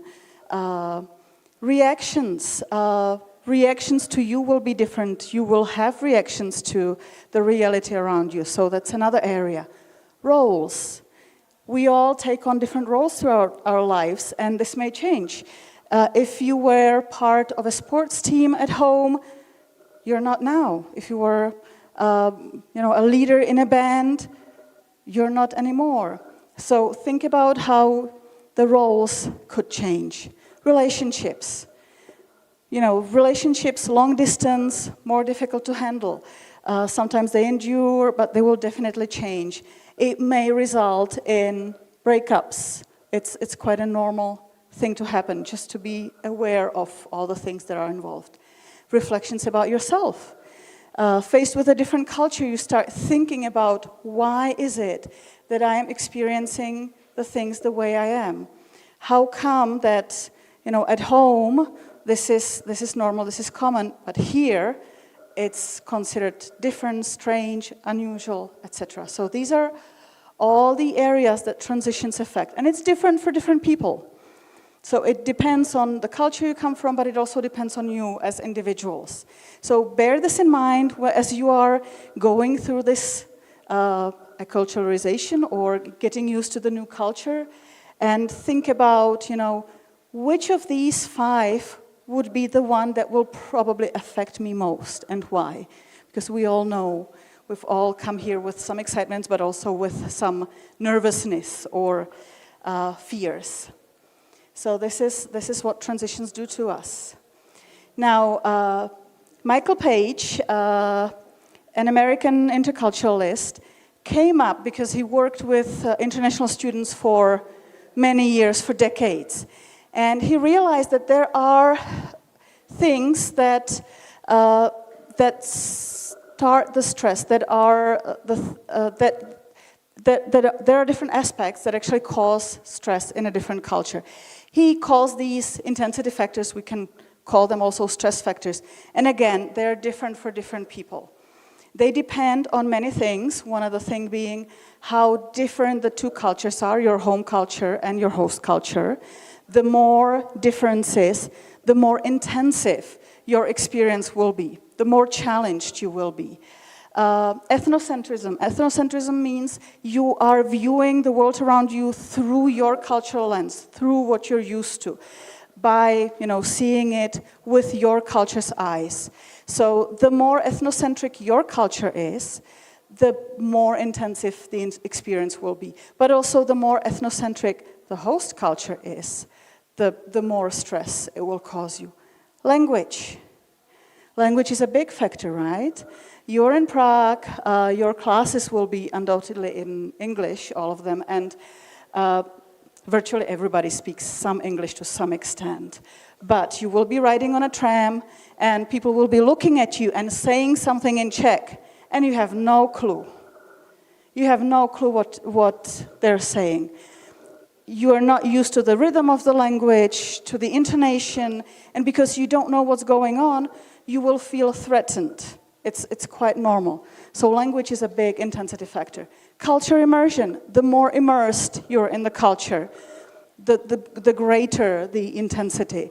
So if you're living in a host family, you are in a Czech environment without access to people from your culture, you will have a more intense experience. Cultural isolation. If you feel culturally isolated because you're the only one from your culture, again, this might be more stressful. Prior intercultural experience. Have you lived or studied abroad somewhere, or have you not? So this is another factor. Your expectations. Expectations have a very big role. If your expectations are very high and you don't meet them in a short period of time, you become frustrated. Again, it's a cause of stress. Visibility or invisibility. Do you stand out in the culture? Is it a prevalently white culture like the Czech culture essentially is, and your color of skin is different? Am I noticeable here? That's one aspect, but the other one is you are invisible. You're trying to communicate to people and people ignore you. So that's also what visibility means. Status. How has your status changed? You're a student, you were a student, but there are many other different things, again, depending on the culture. And power and control. You are in different environment. Are you in control of the situation? Do you have power over situations you find yourselves in? So these are all factors that affect your experience, your cultural experience in your host culture. So if you think about this, about these 10 factors, which one do you think will be the most intensive one for you? What is it going to be? Language, at least initially. Anybody's worried about another aspect? Language tends to be the one for most people in the Czech culture, simply because the Czech language is very different from other languages. If you speak any other Slavic language, it won't be such a big problem. There will be misunderstandings, but it's not going to be such a big deal. There might be some others. So again, think about this. What is the factor that affects your cultural experience in the Czech culture most? Now, when I asked you how you felt about your transition, there were some symptoms that people experience during the transition and when going through the culture shock. So homesickness, we've talked about it. Feelings of helplessness and dependency. Fatigue. You will feel tired. Not just because you will be exploring a lot and maybe socializing and studying, but also because things are different here. So your brain capacity will be used on things that you do automatically at home. The light switch might work differently, and that's something that your brain will have to work with. The tap in the bathroom, the door handles, everything will require a lot of your brain power. So you will feel more tired. It's a natural reaction. There could be depression, sadness, hyper-irritability. Even little things irritate you, make you nervous, make you unhappy. Sleep and eating disturbances, hopefully it won't get to that. Excessive critical reactions to host culture, and that will come with the slump. You know, why do the Czechs always are so unfriendly? They're not smiling at all. They're quiet. They look at you. So this is something that you will probably go through as well. Self-doubt. You will start doubting yourself. These are all the feelings, the symptoms that you may feel. You may not. It really varies. It's really different for everybody. So why we're talking about this, it's important to know. It's important to know that this is what may be ahead of you. Because if you know, you can prepare for it. You can work with it. So when we think about transitions and how to handle them, first we focus on what we're experiencing, right? What the transition stress is, what changes you're facing. Is it my routine most? Is it the relationships? What is the impact of these changes? Then try to understand, why is this happening? Why does transition stress occur? Why am I facing this stress when moving across cultures? Is it a generally cultural thing? Do most Italians feel like this in the Czech culture, or is it me? Could be either. Then you think about how to respond to changes and challenges. Which of these affect you personally and why? How do you react generally in stressful situations? You will learn a lot about yourself. You will have to think about, why do I have this reaction and my friend doesn't? So it's both culture and personal. How do I handle this? How do I resolve the situation so that I feel comfortable here? And then once you have analyzed this, think about the coping strategies. What are the main steps I can and will commit to take to help me set up my life abroad and manage transition stress? Again, meeting new people, finding friends. It's a great time to start doing something you've never done and always wanted to, if it's available here. Just start something new and build it into your routine, because that will be the fixed point in your life. So this is something that you can do. And you know what? When you feel homesick and when you really miss a particular food that you're used to, I'm sure you will be able to find it in Prague. Prague has pretty much everything from everywhere. So just ask the right people, find the right spot, and it's okay if you crave for your own food. It's not just Czech food. Just go for it. When I was in Texas for a year, I just really missed Czech bread. And at one point, me and a couple of friends went and bought this really expensive bread from a deli bakery. It was kind of Czech-German style. And we had a blast. It felt so good. It was the cozy feeling. And it set us, and we could continue just like before. That's something that you need, you get it, and you're fine. Being in a different culture doesn't mean that you throw away your old culture. Don't. It's you, okay?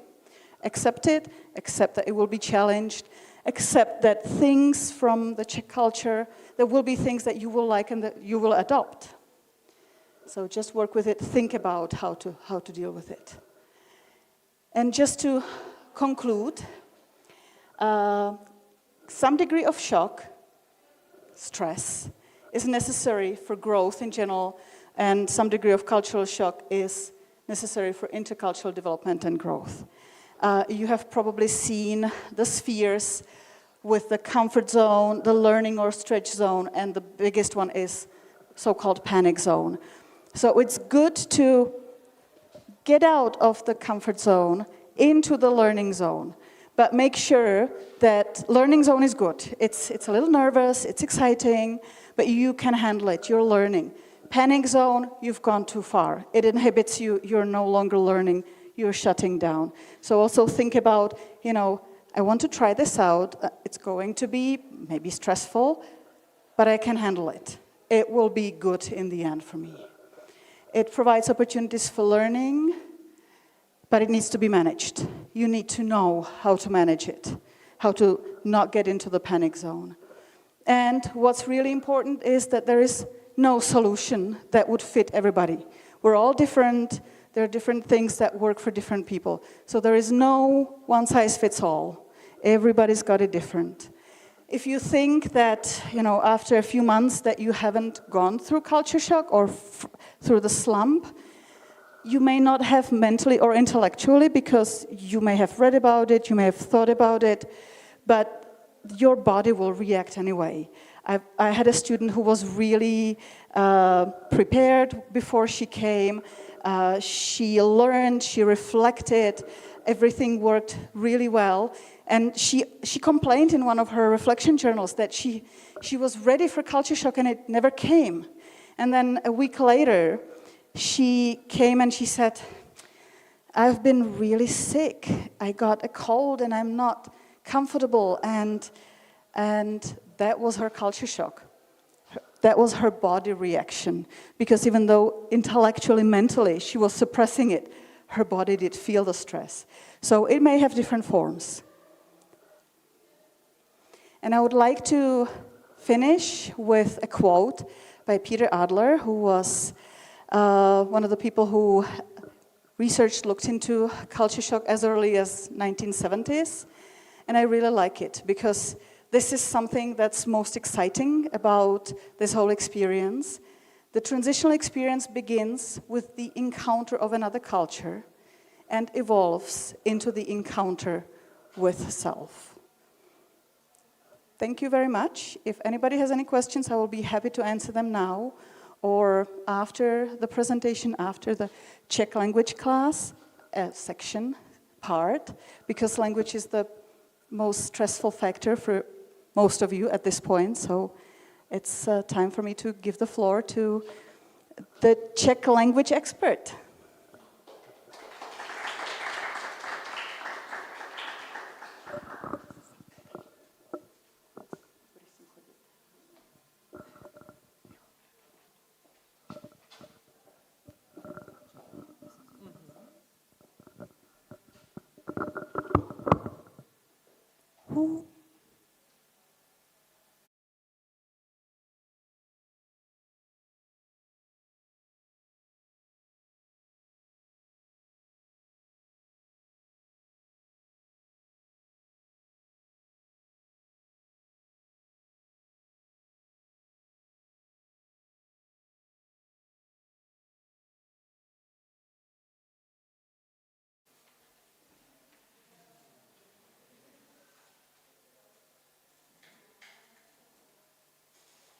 Dobrý den. Dobrý den. Já jsem Petra.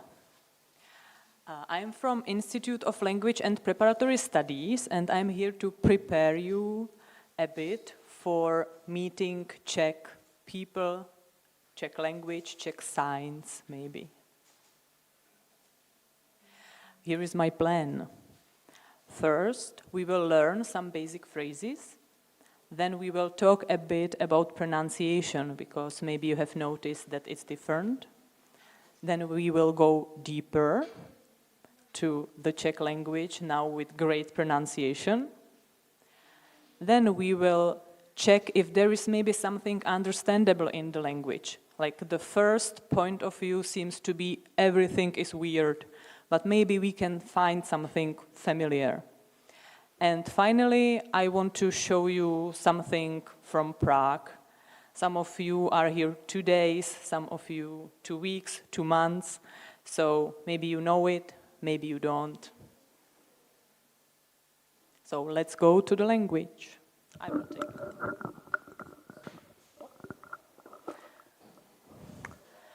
Dobrý den. Dobrý den. Dobrý den. Dobrý den.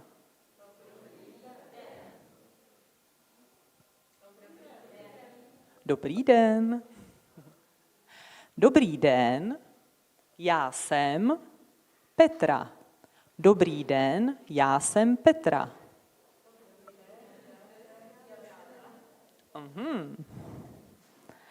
Dobrý den, já jsem Petra. A vy? Jsem Severin. Jsem Severin, super. Dobrý den, já jsem Petra. A vy? Dobrý den, jsem Juliana. Juliana? Děkuju. Tak, teď prosím 2. Dobrý den, já jsem. Dobrý den, já jsem. Jo?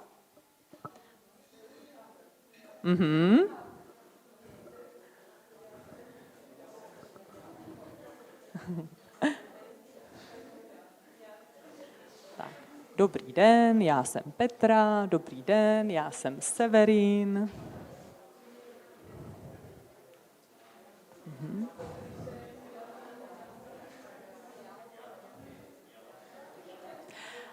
Dobrý.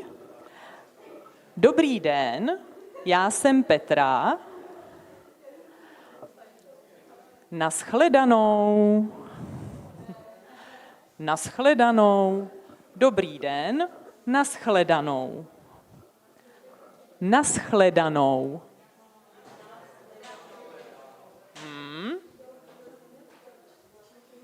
A. E. A. O. U. A, E, A, O. A, E, A, O. Naschledanou. Naschledanou. Don't forget to send the kiss at the end. It's really... Naschledanou.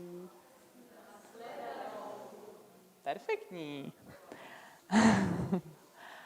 Oh, again.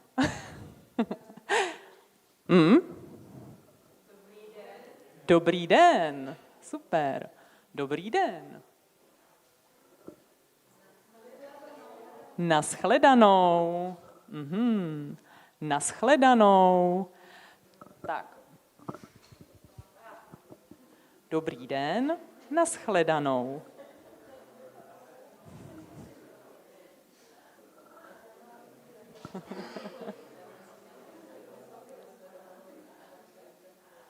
Tak, dobrý den. Dobrý den. Já jsem Petra. A vy? Já jsem. Naschledanou. Aha, tak ještě jednou. Dobrý den. Já jsem Petra. A vy? Naschledanou. Super. Dobrý den. Naschledanou. Já jsem. Tak. So let's see how is it with pronunciation in Czech. Most important in Czech are vowels, and they are not hard to be pronounced. We have a system like this and like this. We have short ones and long ones, and you just open your mouth more or less, and it appears when you make So if you open your mouth a lot and make it's a. When you make the circle, it will make o, like in dobrý den. If you smile a lot, then it's i. And it doesn't matter in Czech if it's I or Y, it's the same in pronunciation. In nashledanou, you have seen the kissing one, the U. It's not just O, but it's more of kissing. U. And with já jsem, it's the change of a, e, so from opening to smile.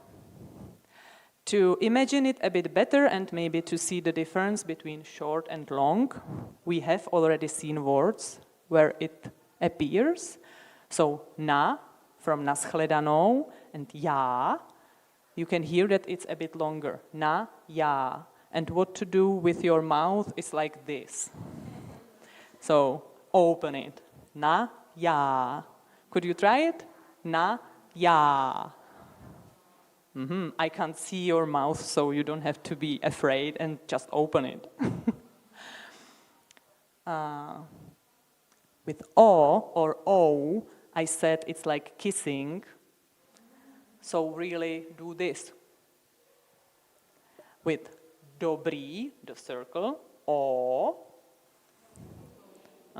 And just O. And then with nashledanou, including the kiss. Nashledanou. Super. Tak, and how is it with the smiling? So, to smile just a bit, den, jsem. So it's e. And when you need e, it's much more. E, with tir, e. Let's try both of them to see the difference. E. Great. So, vy, dobrý.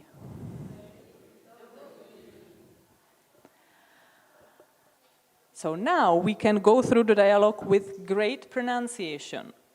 Me, you. Dobrý den. Já jsem Petra. A vy?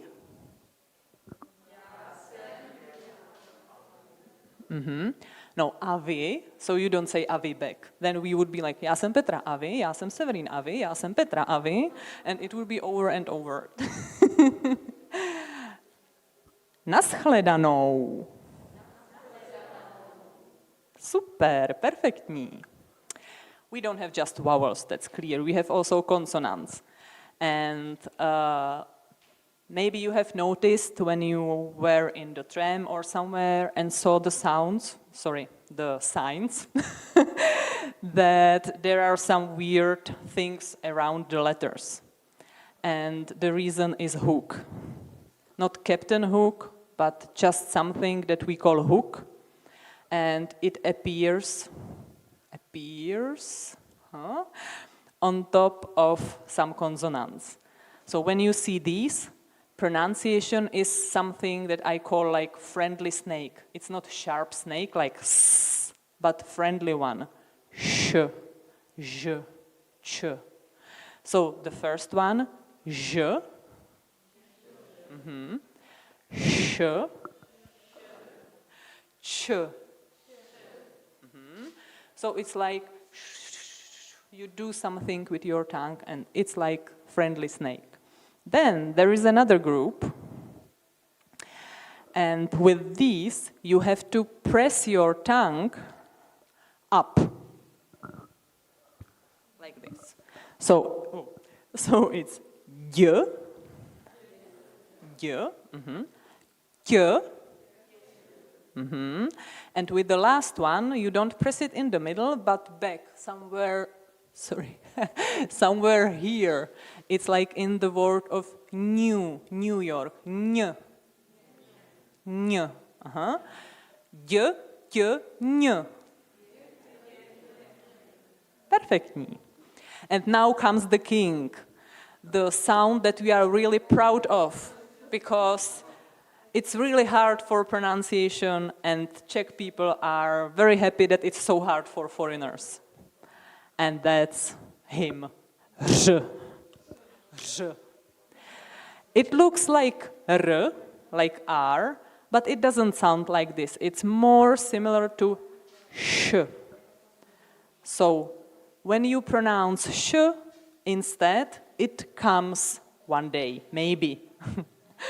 Maybe not, but don't worry, because even Czech people, not all Czech people are able to pronounce it properly. I am, of course, but not everyone.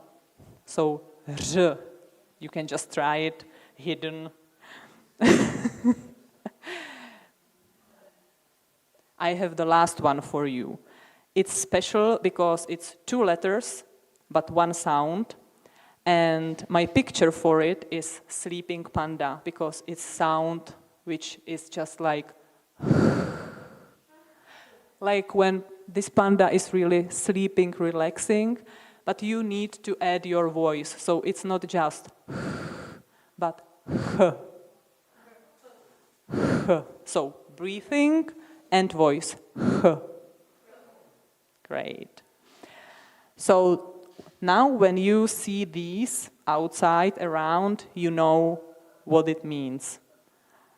Friendly snake, or pressing your tongue up, or the one we are proud of, or sleeping panda.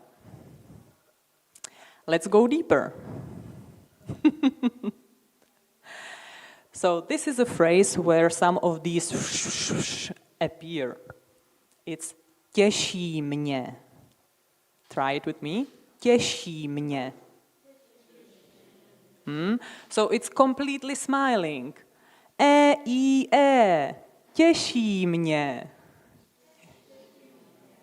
And where it appears in the dialogue. So, dobrý den. Já jsem Petra. A vy? Těší mě. Ještě jednou. Těší mě. Naschledanou. Perfektní. Tak. Prosím. Dobrý den, já jsem. Těší mě.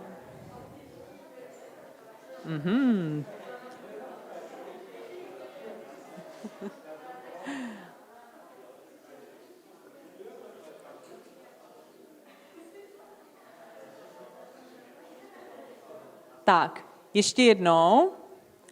Dobrý den. Všichni. Dobrý den. Já jsem Petra. A vy? Těší mě. Naschledanou. Student, studentka. Profesor, profesorka.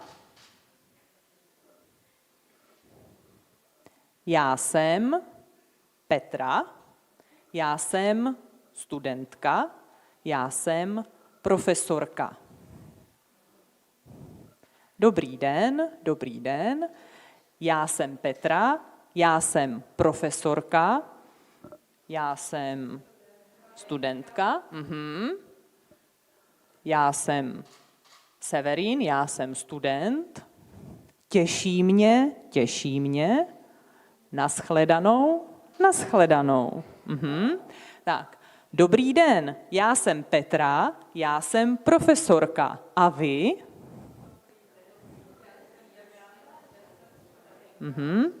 Takže já jsem student, já jsem studentka. Těší mě. Naschledanou. Studentka a student. Studentka a student, to je neformální. Profesorka, student, profesorka, studentka, dobrý den, naschledanou. Student, studentka, ahoj, ahoj, čau. Ne, dobrý den, ahoj, čau. Ne, naschledanou, ahoj, čau. To je ahoj, čau, ahoj, čau. Ahoj.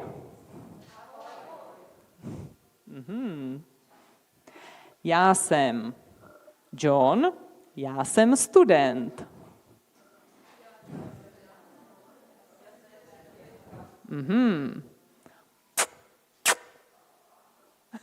To je jako symbolik. Not Ahoj, čau. Tak, ještě jednou. Ahoj. Já jsem John, já jsem student.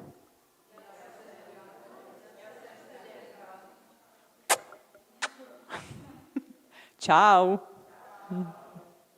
Fine. You maybe will not just meet people, maybe you will also need something. So how to ask using the easy way is to say please. How do we say please? Do you know someone? Prosím. So, prosím, pivo. So in the restaurant, instead of creating huge phrases, you can see just prosím. Prosím, pivo. Prosím, cappuccino. Prosím, dort.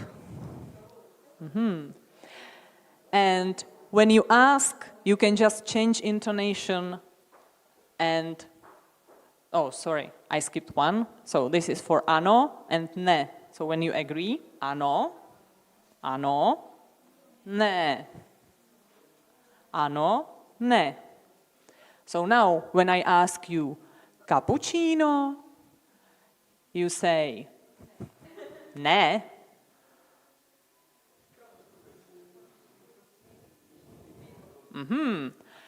Takže cappuccino, ne. Prosím, pivo. Cappuccino? Pivo?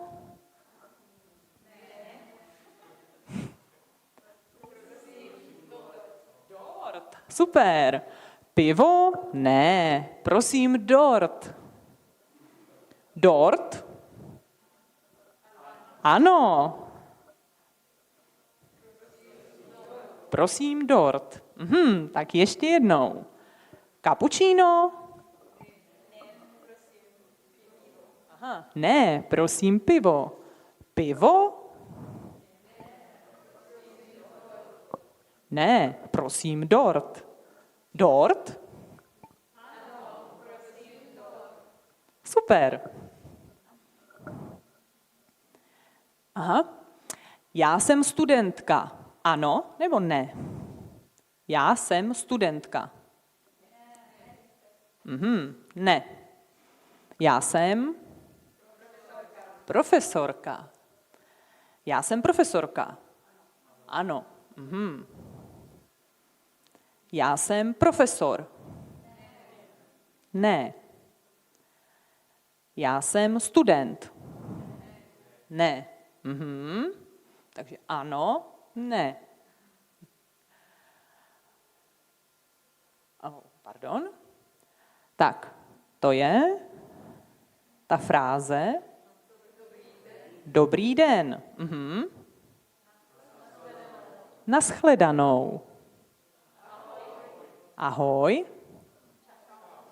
Ahoj, čau.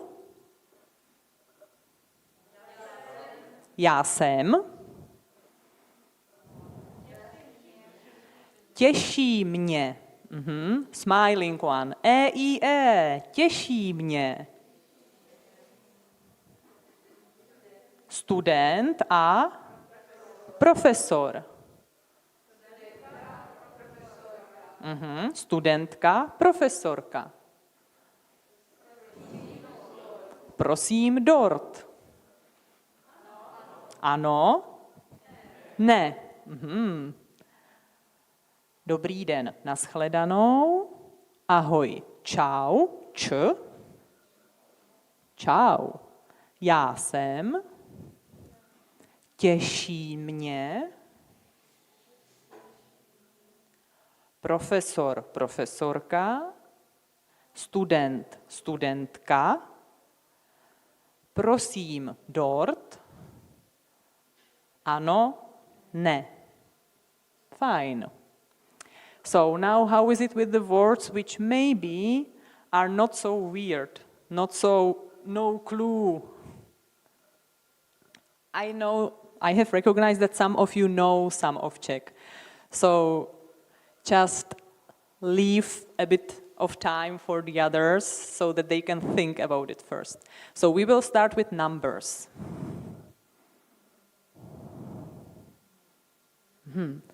Which of them those of you who have never heard Czech numbers, which of them could be number 3? Sorry, now I made it wrong.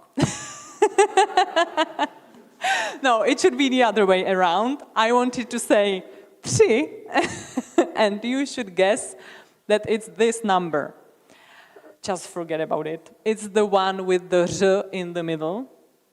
3. And maybe you can see that it sounds a bit like 3, or maybe like in your language, tre or something. Also in the family topic, we can find some words which are not so different. Máma. Rozumíme? Máma. Sestra. Bratr. Syn. So what does it mean in English? Máma, mother, mom. Sestra, sister. Bratr is brother. And syn, son.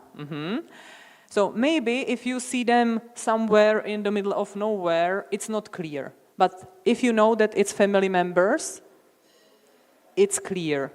So here we can also see how important is the context. You know that it's family, so you can understand it. But it's not so easy with the family. I can show you some words which are really different. So mama, táta. So with táta, it's not so easy. Syn is clear, but dcera for daughter is not. And then sestra, bratr, that's the couple which is quite clear.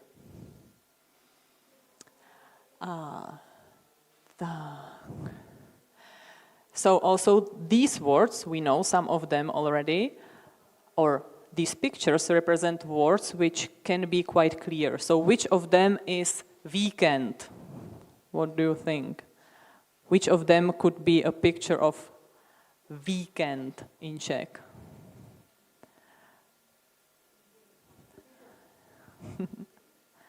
Or what could it mean, the word weekend? It's a weekend. So it's like this one. You are somewhere for the weekend during the night, and it's written like this. So maybe when you see it written, weird. But when you hear it, it's more clear. Then maybe the word for no, how was it? Ne. It also would be quite clear. What about pošta? So that's in the middle. Škola, for school. And můj, when I say my. So můj, ne, pošta, škola. So š in some of them. U, the long one, so long kissing for můj. So now with these, I can see or say another phrases in Czech. Já jsem Petra, já jsem máma, můj syn je Petr. Jo? Já jsem Petra, já jsem máma, můj syn je Petr. Something that can be really confusing is flexibility of our language. Flexibility means that words have their basic part and then ending which can change. So you have to focus on the basic part, which stays always the same, because the word can have really many different endings, and I will show you these changes on the word that you probably know, and that's the word for Prague, which is in Czech Praha. To je Praha. So pra is the base, ha is the ending. To je Pražský hrad.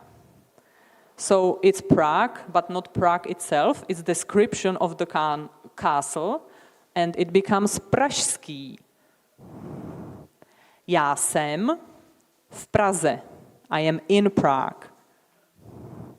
A já jedu do Prahy. So here you can see all the endings and how it changes, but the base, the stem, stays the same.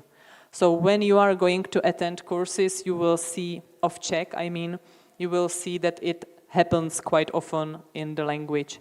But some of you have also the language where this happens, so it's not such a big surprise, but it can be sometimes confusing. So now from the Prague words, let's come to Prague. In 10th century, there was a prince. He is saint. He is a patron of the Czech Republic. Patron? And there is a square. His square. Do you know his name? So it's Václav in Czech. Kníže, like duke. That's him. That's his statue on top of the square. Socha. Socha. There is the H statue. Socha. And Václavské náměstí. So again you can see Václav is there, and we add something to describe the square. And the statue is here on top of it, and many dates and meetings take place there. When you need to meet someone in Prague, you meet there under the statue. We say, let's meet under the horse, because he's sitting on the horse. So, and it's here between these two metro stations. In 11th century, there was the first king, and he lived on a hill called Vyšehrad. It was king, so král in Czech, Vratislav II, the second. That's him. And this is Vyšehrad. There is no castle anymore, it's a church, kostel, a park, which is quite understandable, park, really nice place to visit, great views to Prague, you can see all the red roofs of Prague and the river. And there is also cemetery, in which word appears this ř, so hřbitov. Hřbitov. Václavské náměstí, Vyšehrad. 14th century, the most famous king and Prague castle. So which king is the most famous? Charles IV. And do you know how his name sounds in Czech? Karel. So král Karel IV. That's him. Pražský hrad, so it's not Charles Castle, but it's just Prague Castle, but he started to build it. Katedrála, another word which is not so weird, so you can understand it. Zahrada, so you can see hrad for castle, and in the word zahrada, garden, there is the hrad in the middle, so it's something behind the castle. Oh, what was it? Zahrada, which is around the castle. Okay. Tak, Václavské náměstí, Vyšehrad, Pražský hrad. You can see that center of Prague is quite small and you can walk around or use tram and everything is like 15 to 20 minutes from each other. So it's really comfortable if the weather is nice. It's not only the castle, but also the university. And here we have the name, so Karlova Univerzita, Karlův most. And again you can see the flexibility. Takže Václavské náměstí, Vyšehrad, Pražský hrad, Karlův most, Karlova Univerzita. So we are always in one small space. Charles University is not just one building, as you know. Here in the map it's the place where the ceremonies take place, but we have buildings of the faculties and so on. So, that's almost it. You know that you can walk around Prague and you can use your phrases, which are Dobrý den. Já jsem profesorka. Já jsem Petra. A vy?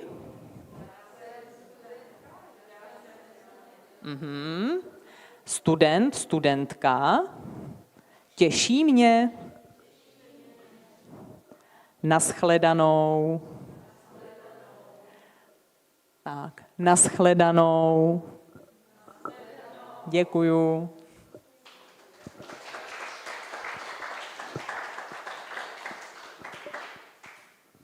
Yeah. Oh, thank you, Petra, for the Czech class. Hopefully you had a good time and you learned some useful words that you're going to use during your stay here in the Czech Republic.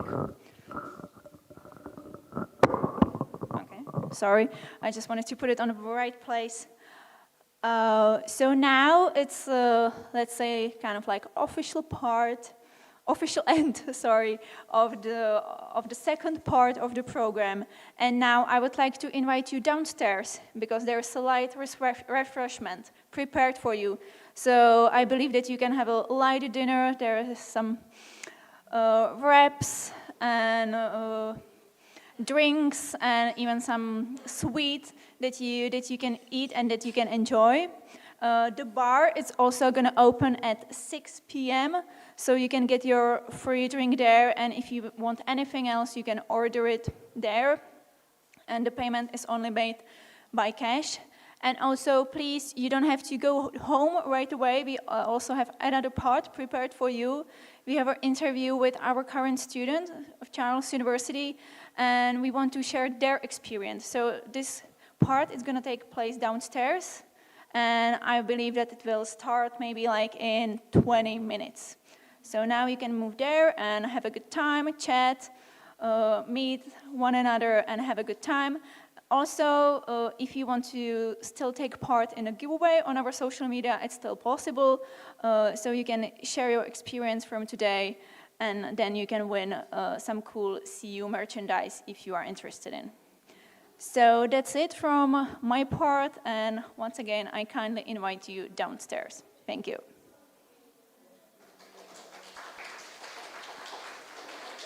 For those who are watching us online, I just want to say thank you for being with us. This is the end of the broadcast. Now the event is only for those who are here in person. Thank you.